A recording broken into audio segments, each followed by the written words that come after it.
Capítulo 21. José e seus irmãos. Sob a direção de José, foram construídos imensos armazéns em toda a terra do Egito para guardar todo o excedente da colheita esperada. Durante os 7 anos em que houve comida, a quantidade de grãos armazenados foi muito além do que se poderia calcular. Então começaram os 7 anos de fome, de acordo com a predição de José. Houve fome em todas as terras, mas em todo o Egito havia alimento. Quando todo o Egito começou a sofrer com a fome, o povo clamou ao faraó por comida, e este respondeu a todos os egípcios: dirijam-se a José e façam o que ele disser. Quando a fome já se havia espalhado por toda a terra, José mandou abrir os locais de armazenamento e começou a vender trigo aos egípcios. Gênesis capítulo 41, versos 54 e 56. A fome também atingiu com força o país em que Jacó vivia. Ao falar da grande provisão feita pelo rei do Egito, 10 dos filhos de Jacó viajaram até lá para comprar cereais. Foram encaminhados ao representante do rei e, assim como outros compradores, apresentaram-se diante do governador da terra. Curvaram-se diante dele com o rosto em terra. José reconheceu seus irmãos, mas eles não o reconheceram. Gênesis capítulo 42, versos de 6 a 8. Seu nome hebreu foi mudado por outro que foi dado pelo rei, e era bem pouca a semelhança entre o primeiro-ministro do Egito e o jovem que eles tinham vendido aos ismaelitas. Quando José viu seus irmãos se curvarem diante dele, seus sonhos e as cenas do passado surgiram vividamente diante dele. Com seu olhar aguçado, logo percebeu que Benjamim não estava entre eles. Será que ele também havia sido vítima da crueldade e traição deles? Decidiu então saber a verdade. Vocês são espiões, disse ele. Vieram para ver onde a nossa terra está desprotegida. Gênesis capítulo 42, verso 9. Os irmãos responderam: Não, meu senhor, teus servos vieram comprar comida. Teus servos são homens honestos e não espiões. Gênesis capítulo 42, verso 10 e 11. Desejou tirar alguma informação deles com relação à sua casa, mas sabia o quanto suas declarações poderiam não ser verdadeiras. Ele repetiu a acusação e eles responderam: Teus servos eram 12 irmãos, todos filhos do mesmo pai, na terra de Canaã. O caçula está agora em casa com o pai, e o outro já morreu. Gênesis capítulo 42, verso 13. Afirmando estar em dúvida a respeito da história que eles haviam contado, o governador declarou que eles deveriam permanecer no Egito até que um deles fosse e trouxesse o irmão mais moço. Se não fizessem isso, seriam tratados como espiões. Os filhos de Jacó não puderam concordar porque o tempo necessário para tudo isso faria suas famílias passarem fome. E quem entre eles poderia fazer a viagem sozinho, deixando seu irmão na prisão? Isso faria parecer que eles tinham sido mortos ou se tornado escravos. Se Benjamim fosse trazido, seria apenas para acabar tendo a mesma sorte deles. Decidiram ficar e sofrer juntos, em vez de causar mais tristezas ao pai pela perda do único filho que lhe restava. Assim, todos foram lançados na prisão. Homens arrependidos. Os filhos de Jacó tinham passado por uma mudança de caráter. Antes, eles eram invejosos, temperamentais, enganadores, cruéis e vingativos. Mas depois que foram provados pelas dificuldades, mostraram-se mais abnegados, leais uns aos outros, dedicados a seu pai e, mesmo sendo já adultos, estavam sujeitos à sua autoridade. Os 3 dias que estiveram presos no Egito foram de amargura e tristeza, ao refletirem sobre seus pecados. Se Benjamim não pudesse ser trazido, sua condenação como espiões parecia certa. No 3º dia, José mandou que seus irmãos fossem levados perante ele. Não poderia detê-los por mais tempo. Talvez seu pai e suas famílias já estivessem sofrendo pela falta de alimento.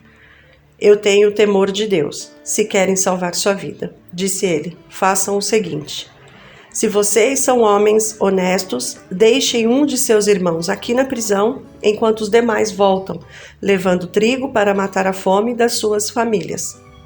Tragam-me, porém, o seu irmão caçula, para que se comprovem as suas palavras, e vocês não tenham que morrer. Gênesis capítulo 42, versos 18 a 20. José se comunicava com eles por meio de um intérprete, não podendo nem de longe imaginar que o governador entendia o que ele falava. Eles conversavam livremente uns com os outros em sua presença. Certamente estamos sendo punidos pelo que fizemos a nosso irmão. Vimos como ele estava angustiado quando nos implorava por sua vida, mas não lhe demos ouvidos. Por isso nos sobreveio esta angústia. Gênesis capítulo 42, verso 21. Rúben, que tinha idealizado um plano para libertar José em Dotã, acrescentou: Eu não lhes disse que não maltratassem o menino, mas vocês não quiseram me ouvir. Agora teremos que prestar contas do seu sangue. Gênesis capítulo 42, verso 22. José, que entendia tudo o que diziam, não pôde dominar suas emoções. Saiu e chorou.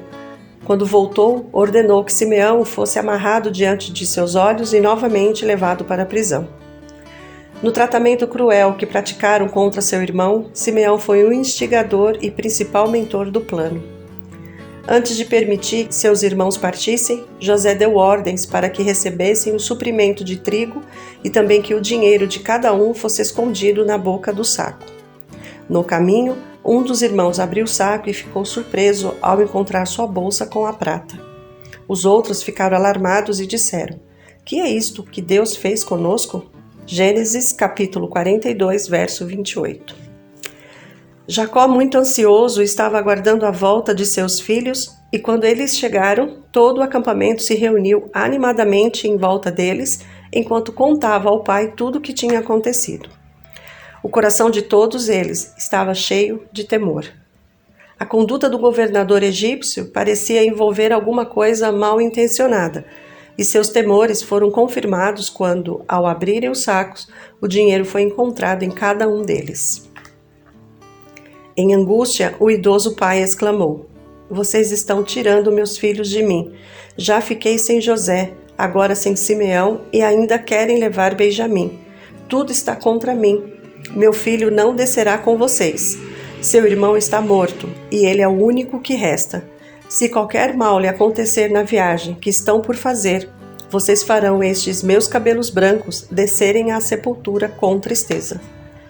Gênesis capítulo 42, versos 36 a 38. Entretanto, a seca continuou e o suprimento de trigo levado do Egito estava quase se acabando.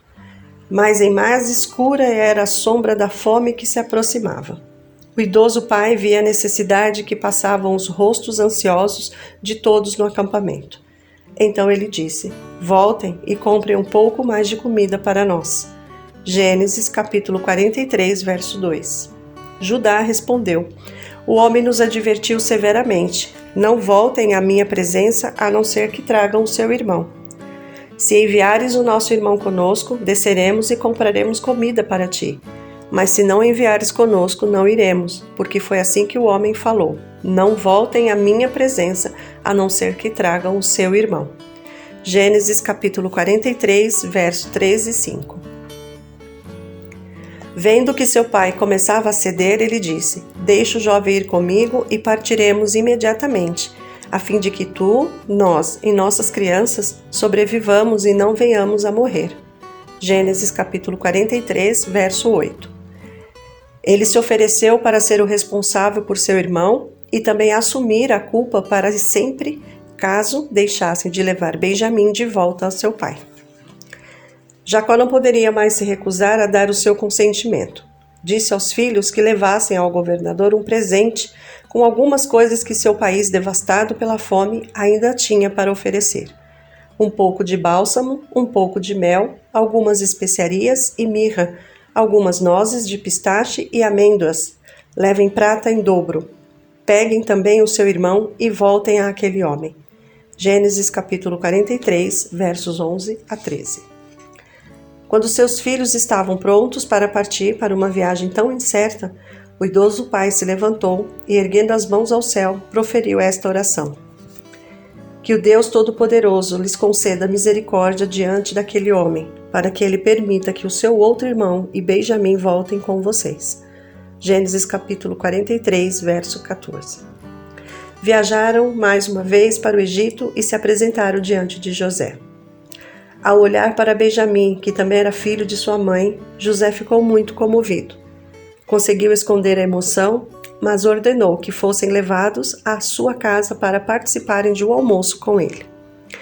Os irmãos ficaram muito amedrontados, com receio de serem acusados por causa do dinheiro encontrado nos sacos. Imaginavam que tivessem sido colocados de propósito com o objetivo de encontrarem uma razão para que fossem feitos escravos. Como prova de sua inocência, informaram ao administrador da casa que tinham trazido de volta o dinheiro encontrado nos sacos e também mais dinheiro para comprar o alimento, e acrescentaram: "Não sabemos quem pôs a prata em nossa bagagem." Gênesis capítulo 43, verso 22. "Fiquem tranquilos", disse o administrador, "não tenham medo. O seu Deus e o Deus de seu pai foi quem lhes deu um tesouro em suas bagagens, porque a prata de vocês eu recebi." Gênesis capítulo 43, verso 23. Os irmãos ficaram aliviados.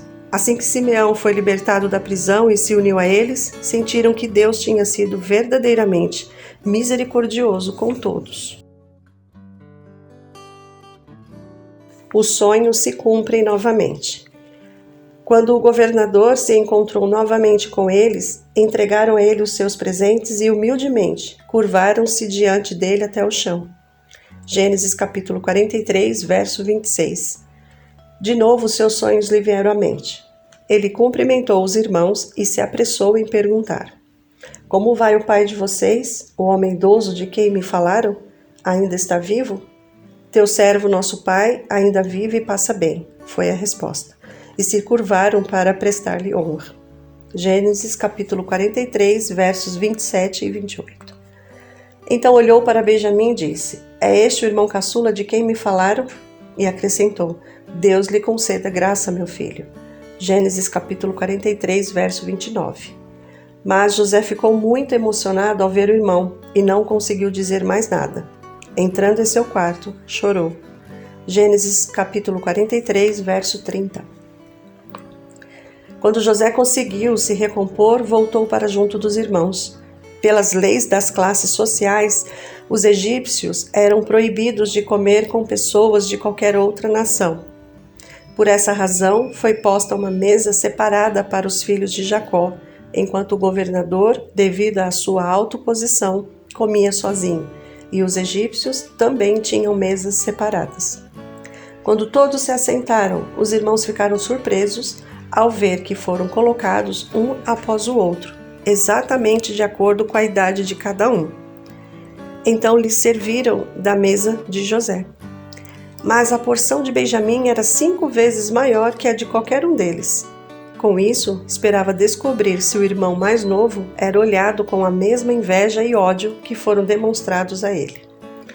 Imaginando ainda que José não compreendia sua língua, os irmãos conversavam normalmente entre si, dando a ele uma boa oportunidade para conhecer seus verdadeiros sentimentos. José ainda queria provar seus irmãos mais uma vez. Antes de saírem do Egito, ordenou que seu copo de prata fosse colocado no saco de mantimentos do irmão mais novo. A prova final de arrependimento. Alegremente, eles partiram de volta para a casa de seu pai. Simeão e Benjamim foram com eles. Seus animais estavam carregados de trigo e todos achavam que tinham escapado em segurança dos perigos que pareciam cercá-los. No entanto, tinha apenas chegado aos arredores da cidade quando foram surpreendidos pelo administrador do governador, que, bastante irado, perguntou a eles: "Por que retribuir o bem com o mal? Não é esta taça que meu senhor usa para beber e fazer adivinhações? Vocês cometeram grande maldade." Gênesis capítulo 44, versos 4 e 5. Eles achavam que essa taça tinha o poder de descobrir qualquer substância venenosa que nela fosse colocada. Taças desse tipo tinham muito valor, pois eram consideradas uma proteção contra o assassinato por envenenamento. Diante da acusação do administrador, os viajantes responderam: "Por que meu senhor diz isso? Longe dos seus servos fazer tal coisa. Nós lhe trouxemos de volta da terra de Canaã, a prata que encontramos na boca de nossa bagagem. Como roubaríamos prata ou ouro da casa do seu senhor? Se algum dos seus servos for encontrado com ela, morrerá, e nós, os demais, seremos escravos do meu senhor. Gênesis capítulo 44, versos de 7 a 9. Concordo, disse o administrador. Somente quem for encontrado com ela será meu escravo. Os demais estarão livres. Gênesis capítulo 44, verso 10. A busca começou logo em seguida. Cada um deles descarregou depressa sua bagagem e abriu-a. Gênesis capítulo 44, verso 11. E o administrador examinou cada uma delas, começando pela de Rúben, em ordem até chegar ao mais moço. A taça foi encontrada na bagagem levada por Benjamim. Os irmãos rasgaram suas roupas com um sentimento de completa desgraça e lentamente retornaram para a cidade. Pela própria promessa que haviam feito, Benjamim estava condenado à escravidão.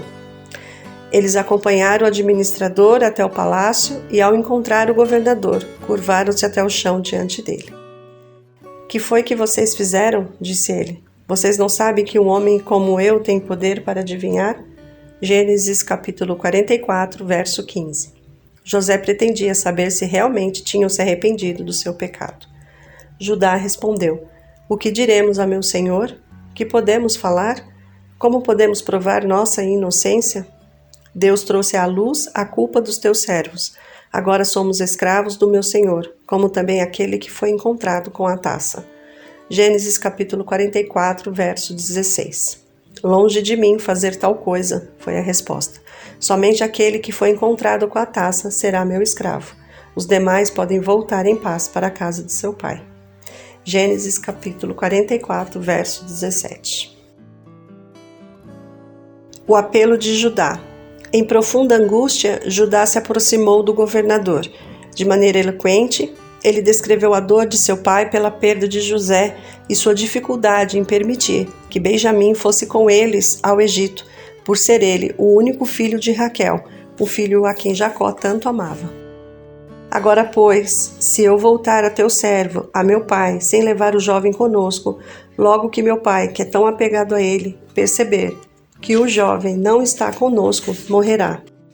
Teus servos farão seu velho pai descer seus cabelos brancos à sepultura com tristeza.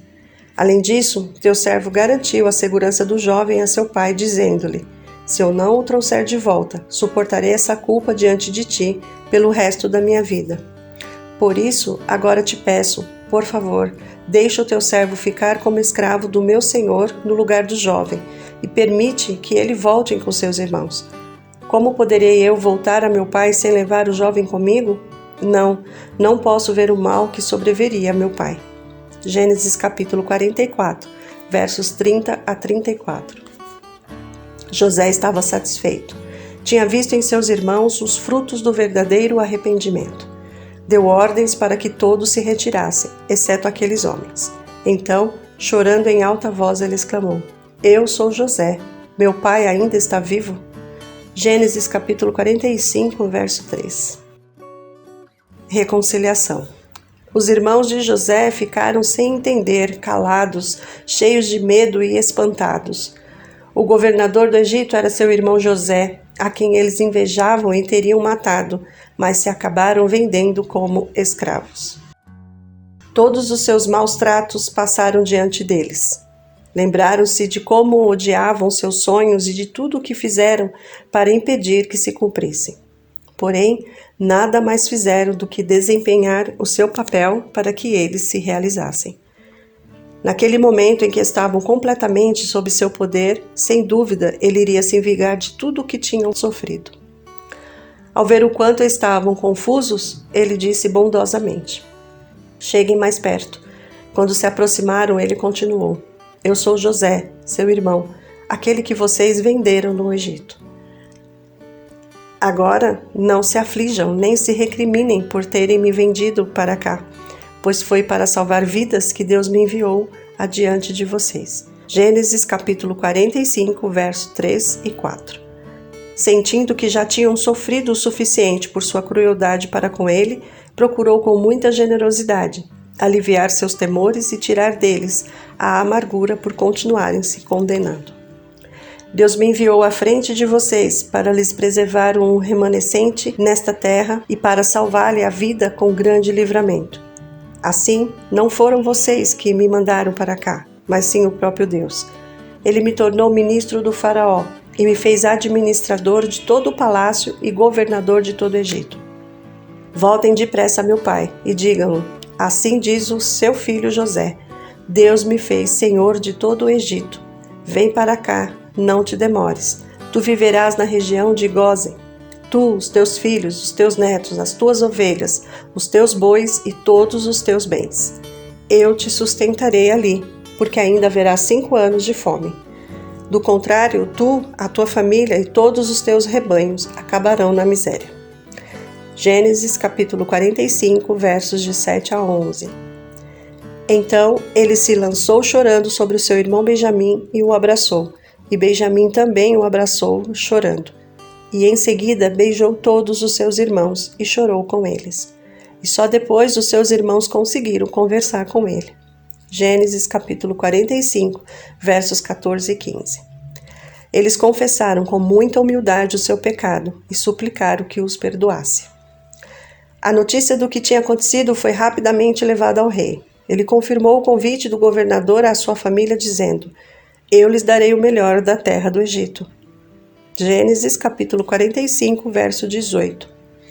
Os irmãos de José foram enviados com grande suprimento de alimentos e tudo o que necessitavam para trazer todas as famílias e os servos para o Egito. Os filhos de Jacó voltaram para a casa de seu pai com estas alegres novas: José ainda está vivo. Na verdade, ele é o governador de todo o Egito. Gênesis capítulo 45, verso 26. No começo, Jacó ficou cheio de espanto. Quase não podia acreditar no que ouvia. Mas quando viu a longa caravana, com carros e animais, e quando se deu conta de que Benjamim estava junto dele novamente, ficou convencido. Com imensa alegria exclamou: basta, meu filho José ainda está vivo. Irei vê-lo antes que eu morra. Gênesis capítulo 45, verso 28. Mais um ato de humilhação restava para aqueles 10 irmãos. Eles confessaram então para o pai o engano e a crueldade que trouxeram tantos anos de amargura à sua vida, e também a deles, durante todo aquele tempo. Jacó nunca poderia imaginar que fossem capazes de cometer um pecado tão vil, mas ele perdoou seus filhos pelo erro cometido e os abençoou. O pai e seus filhos, com todas as suas famílias, seus rebanhos e gado, além de outros que faziam parte do acampamento, logo estavam a caminho do Egito. Numa visão à noite veio a palavra divina: não tenha medo de descer ao Egito, porque lá farei de você uma grande nação. Eu mesmo descerei ao Egito com você, e certamente o trarei de volta. Gênesis capítulo 46, verso 3 e 4. A promessa de inumeráveis descendentes, como as estrelas do céu, tinha sido dada a Abraão, mas até aquela época o povo escolhido tinha aumentado muito vagarosamente. Naquela época a terra de Canaã estava sob o domínio de poderosas tribos pagãs, que não seriam tiradas de lá até a 4ª geração. Gênesis capítulo 15, verso 16. Para se tornar um povo numeroso, os descendentes de Israel deveriam ou expulsar os habitantes da terra ou se dispersar entre eles. Se eles se misturassem aos cananeus, estavam em perigo de ser atraídos à idolatria. Por outro lado, o Egito oferecia as condições necessárias para o cumprimento do plano divino. Uma região do país, bem regada e fértil, estava à disposição deles, proporcionando as condições necessárias e todas as vantagens para o seu rápido crescimento. Permaneceriam como um povo distinto e separado, excluído da participação da idolatria reinante no país. Quando chegaram ao Egito, todo o povo se encaminhou para a terra de Gósen. José foi para lá em sua carruagem oficial, acompanhado de uma grande comitiva. Apenas um pensamento enchia sua mente: uma saudade imensa que fazia seu coração vibrar. Ao ver os viajantes se aproximando, o amor cujos sentimentos tinham sido reprimidos por tantos anos não mais poderia ser controlado. Ele desceu de sua carruagem e correu para saudar seu pai. Assim que o viu, correu para abraçá-lo, e abraçado a ele, chorou longamente. E Israel disse a José: Agora já posso morrer, pois vi seu rosto e sei que você ainda está vivo. Gênesis capítulo 46, verso 29 e 30. José desejava livrar seus irmãos das tentações a que estariam expostos em uma corte pagã. Assim, ele o aconselhou a dizer ao faraó qual era exatamente a sua ocupação. Os filhos de Jacó seguiram esse conselho, sendo cuidadosos também em declarar que tinham vindo para estar apenas por um tempo naquela terra, e não para se tornarem habitantes permanentes, reservando assim a eles o direito de partirem quando desejassem. O fim da vida de Jacó. Não muito tempo depois de ter chegado ao Egito, José levou seu pai para ser apresentado ao faraó. Jacó era um estranho nas cortes reais, mas em meio às grandiosas cenas da natureza, manteve sua comunhão com um governante mais poderoso. Naquele momento, em consciente superioridade, levantou as mãos e abençoou o faraó. Em sua primeira saudação a José, Jacó falou como se estivesse pronto para morrer, depois de ter colocado um ponto final tão feliz em sua longa ansiedade e tristeza. Ainda seriam concedidos a ele mais 17 anos na tranquila e afastada terra de Gósen. Esses anos foram um feliz contraste com os anos turbulentos que Jacó tinha vivido até então. Ele viu em seus filhos evidências de verdadeiro arrependimento. Sua família estava rodeada de todas as condições necessárias para o desenvolvimento de uma grande nação. Sua fé se apegou à certeza da promessa de que no futuro seriam levados para viver em Canaã outra vez. Ele mesmo estava cercado de toda a demonstração de amor e favor que o primeiro-ministro do Egito poderia lhe conceder. Jacó reconhece os filhos de José. Outra questão importante que necessitava de atenção, os filhos de José deveriam ser formalmente reconhecidos como parte dos filhos de Israel. Ao vir para sua última visita ao seu pai, José levou consigo Efraim e Manassés. Por meio de sua mãe, esses jovens estavam ligados à mais alta ordem do sacerdócio egípcio e a posição de seu pai abria diante deles os caminhos da riqueza e da honra, caso preferisse se unir aos egípcios. Contudo, era desejo de José que eles se unissem ao povo do seu pai. Com isso, ele demonstrou sua fé na promessa do concerto, renunciando em favor de seus filhos todas as honras que a corte do Egito oferecia para ter o lugar entre as menosprezadas tribos de pastores, às quais foram confiados os oráculos de Deus. Disse Jacó a José: os seus 2 filhos que nasceram no Egito antes da minha vinda para cá serão reconhecidos como meus. Efraim e Manassés serão meus, como são meus Rúben e Simeão. Gênesis capítulo 48, verso 5. Deveriam ser reconhecidos como seus e se tornaram chefes de tribos distintas. Ao se aproximarem, o patriarca os abraçou e os beijou, colocando solenemente as mãos sobre a cabeça deles para abençoá-los. Então ele orou: que o Deus a quem serviram meus pais Abraão e Isaque, o Deus que tem sido o meu pastor em toda a minha vida, até o dia de hoje, o anjo que me redimiu de todo o mal, abençoe estes meninos. Gênesis capítulo 48, verso 15 e 16. Não havia nenhuma queixa dos dias do passado. Eles não consideravam mais suas provações e tristezas coisas que recaíram sobre ele. Em sua memória, guardava apenas as lembranças da misericórdia e amorável bondade de Deus, que estiveram com Jacó durante toda a sua peregrinação.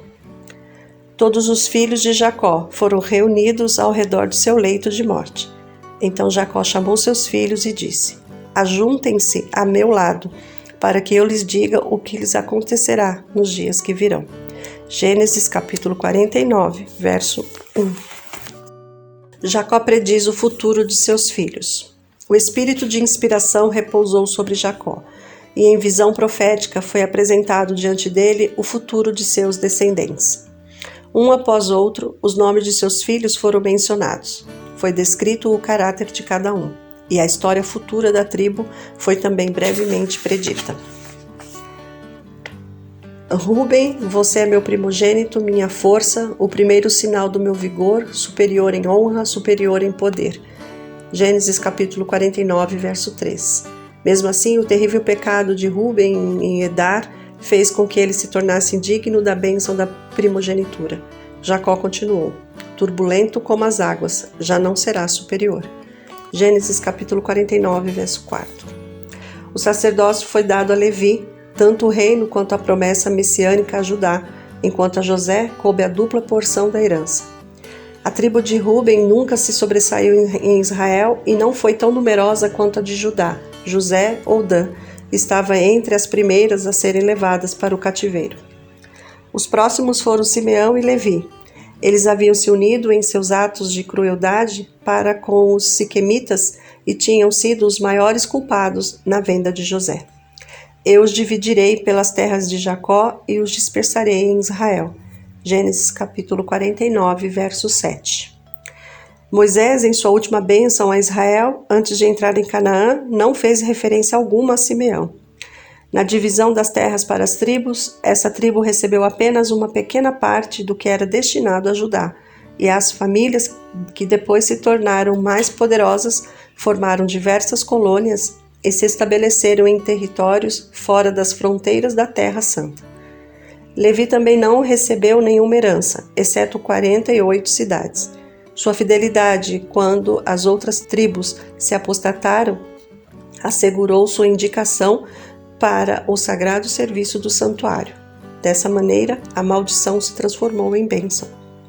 Judá, seus irmãos o louvarão, sua mão estará sobre o pescoço dos seus inimigos, os filhos de seu pai se curvarão diante de você. O cetro não se apartará de Judá, nem o bastão de comando de seus descendentes, até que venha aquele a quem ele pertence, e a ele as nações obedecerão. Gênesis capítulo 49, versos de 8 a 10. O leão, o rei da selva, é um símbolo bastante apropriado para essa tribo. Dela vieram Davi e o filho de Davi, Siló, o verdadeiro leão da tribo de Judá, a quem todos os poderes finalmente se curvarão e todas as nações honrarão. Jacó predisse um futuro próspero para a maioria dos seus filhos. Então ele falou sobre José, e o coração do pai transbordou ao pedir as bênçãos sobre a fronte daquele que foi separado de entre os seus filhos. Gênesis capítulo 49, verso 26. José é uma árvore frutífera à beira de uma fonte, cujos galhos passam por cima do muro.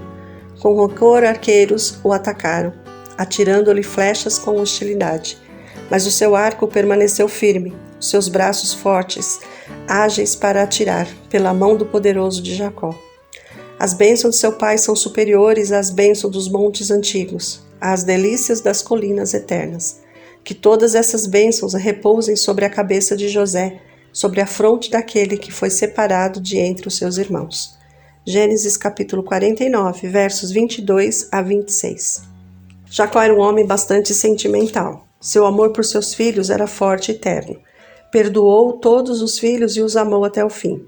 Em sua ternura paternal, ele teria pronunciado apenas palavras de ânimo e esperança, mas o poder de Deus repousou sobre ele, e sob a influência da inspiração, foi levado a declarar a verdade, mesmo que fosse dolorosa.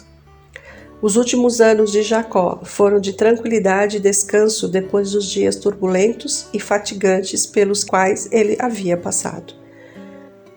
Nuvens sombrios se acumularam em seu caminho, mas o pôr do sol no fim dos seus dias foi claro, e a luz do céu iluminou seus últimos momentos. Dizem as Escrituras: mesmo depois do anoitecer, haverá claridade. Zacarias capítulo 14, verso 7.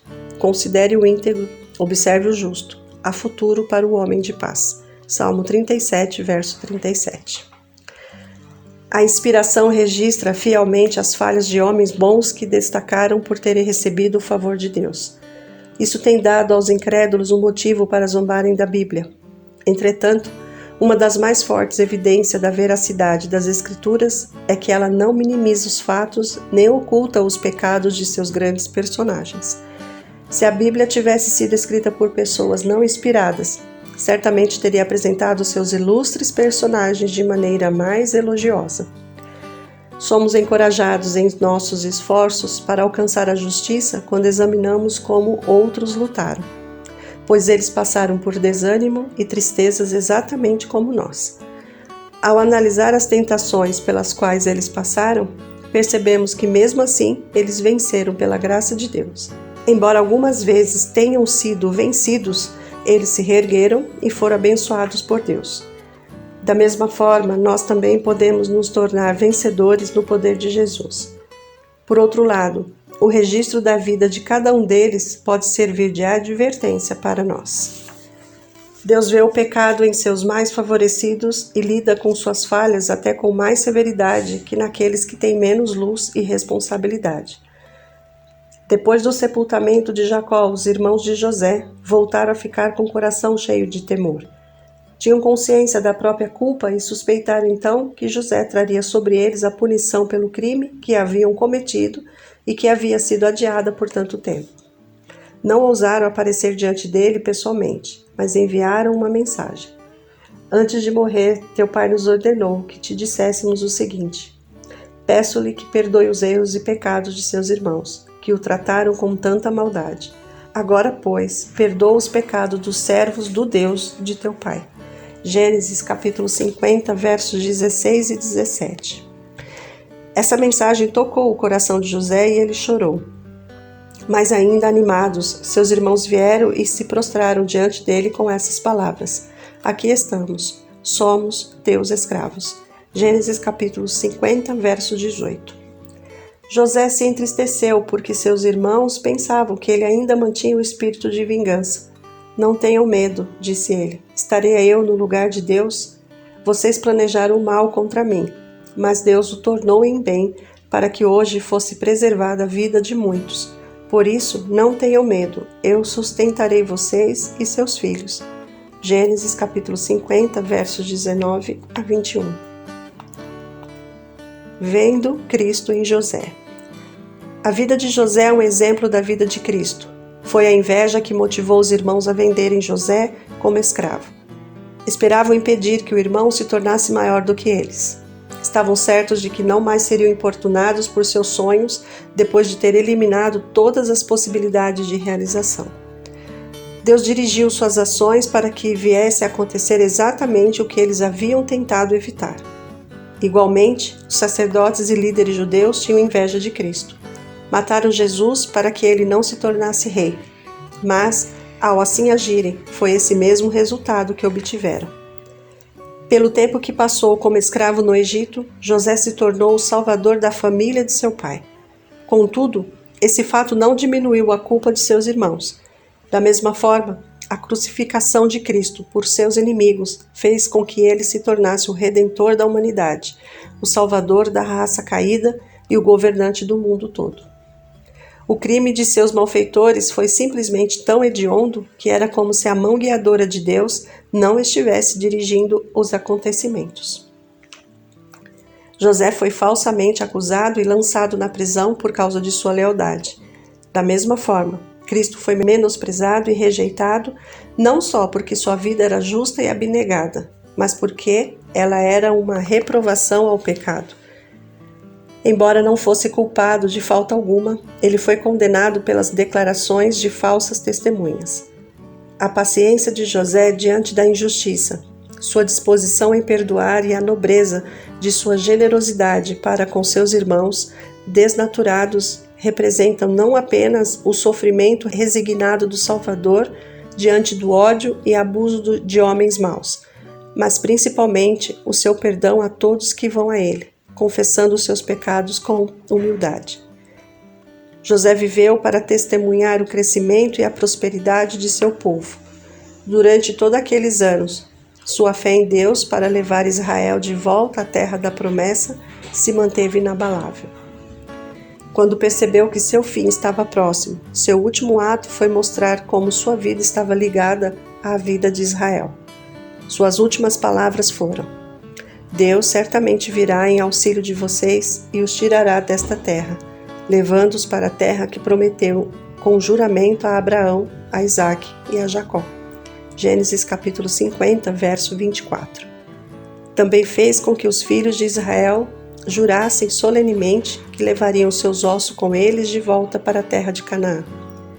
Morreu José com a idade de 110 anos, e depois de embalsamado, foi colocado num sarcófago no Egito. Gênesis capítulo 50, verso 26.